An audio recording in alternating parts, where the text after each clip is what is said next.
Magandang araw, Sir Vic. Magpakilala na lang ako bilang si Nerissa. Itong karanasang ibabahagi ko sa iyo ay nangyari sa probinsyang pinagmulan ko, sa Romblon. Bale, year 2004 nang maranasan ko ito. 11 years old pa lang ako ng mga panahong yon. Naabutan ko pa yung mga sayawan o kung tawagin namin ay baylihan. Doon po yung ginaganap sa auditorium na katabi ng elementary school sa kasunod naming barangay.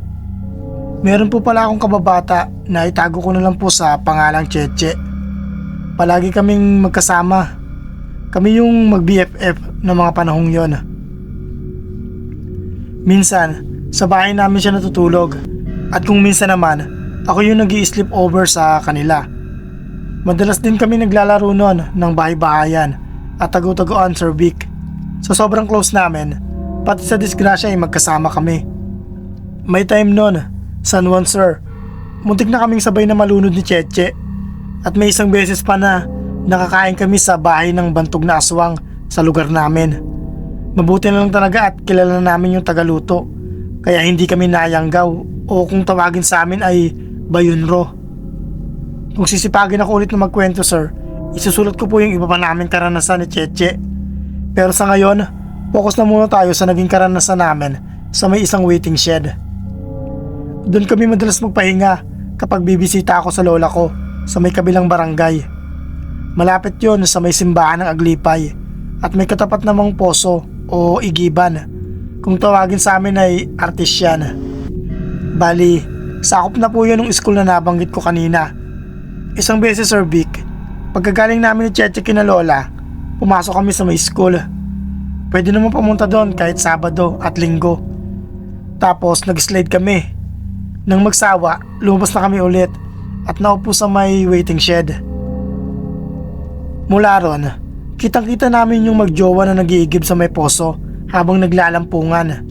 At dahil sa mga bata pa kami noon, diring-diri kami sa kanila. Para sa amin, kalandian yun, kababuyan. Dahil sa inis, kahit ayaw pa sana naming umuwi, ay napilitan na kaming umalis ni Cheche. Fast forward ko na, Sir Vic. Nung sumapit ang piyesta sa may kabilang barangay, syempre, hindi kami nagpahuli. Pero pahirapan pa sa pagpapaalam kina nanay para payagan kami. Kung di ko pa sinabi na kasama ang mga ate at kuya ni Cheche, hindi pa ako makakasama sa kanila papunta doon sa may sayawan. Bago sumapit ang waiting shed, may madadaanan muna kaming kawayanan. Nung nasa tapat na kami noon, naalala ko yung kwento ng isang tito ko na creepy experience niya sa may parteng yon. Isang beses daw, habang pauwi siya galing sa may sayawan, biglang nagsiyukuan sa kanya yung mga kawayan. Kaya naman, hindi siya makadaan. Nakatulog daw sa sayawan si tito ng time na yon, kaya naiwan siya ng mga kasamahan. Pagkagising niya, siya na lang yung tao sa may auditorium.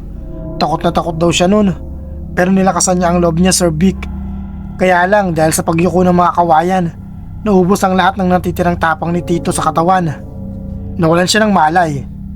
Pagkagising niya raw kinabukasan, ay nandun na siya sa bahay nila lola. Dahil sa mga alaalang yon, di ko napigilang makaramdam ng takot, Sir Vic. Pero sinarili ko na lang at kumapit ako ng mahigpit kay Cheche. Nang nasa sayawan na kami, pansamantalang nawala sa isip ko yung takot. Nag-enjoy talaga ako sa panonood sa mga sumasayaw. At syempre, sa pasimpleng pagsilay sa crush ko na nasa sayawan din ng mga panahong yon.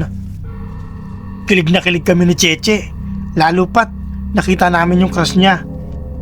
Kaya lang, kinabahan ako nang biglang lumapit sa akin si Romnick at ang mga barkada niya.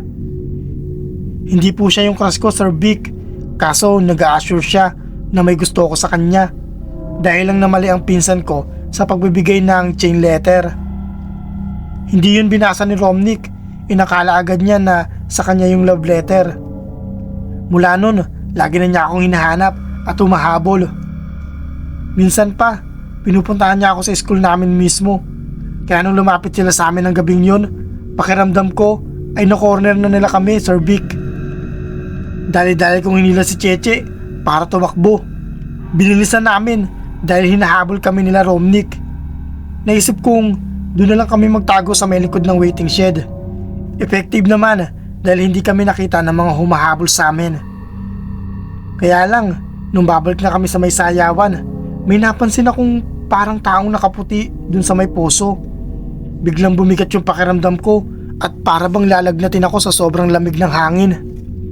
Pagtingin ko kay Cheche, nakatulala lang siya at nakatutok din ang paningin niya sa may poso. Di ko na siya kailangang tanungin, nakumpirma ko agad na nakita niya din yung nakita ko. Hinawakan ko siya sa braso at hihilahin ko na sana pabalik sa may sayawan nang biglang may dumaang motorsiklo. Nailawan yung poso kaya nakita ko yung itsura ng inaakala kong taong nakaputi doon. Halos manginig ako sa sobrang takot nang makita kong pari yun na walang ulo. At hindi lang siya nag-iisa dahil sa magkabilaang side ng pari ay may dalawa pang lalaki na duguan ng mga damit, Sir Vic. Sa kabila ng kilabot na nararamdaman ko, sinamantala ko yung pagkakataon para makatakbo na kami ng kaibigan ko habang may kasabay pa kaming motorsiklo. Hindi naman ako nahirapang panghilahin si Cheche. Humahangos kaming pareho nang makabalik kami sa may auditorium kung saan ginaganap yung sayawan. At laking pasasalamat namin dahil hindi na ulit namin nakita pa si Romnick. Kinabukasan, hindi ako nakatiis at ikinuwento ko sa nanay ko yung mga nakita ko.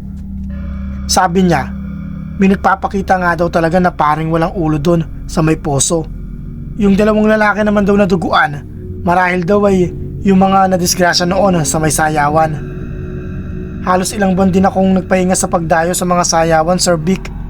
At sa tuwing bibisita ako sa lola ko sa kabilang baryo, hindi na ako nagpapahinga sa dati naming paboritong tambayan ni Cheche na waiting shed. Hanggang dito na lang ang kwento ko, Sir Vic. Sana'y isa ito sa mapili mo. Maraming salamat po at more power sa inyong channel.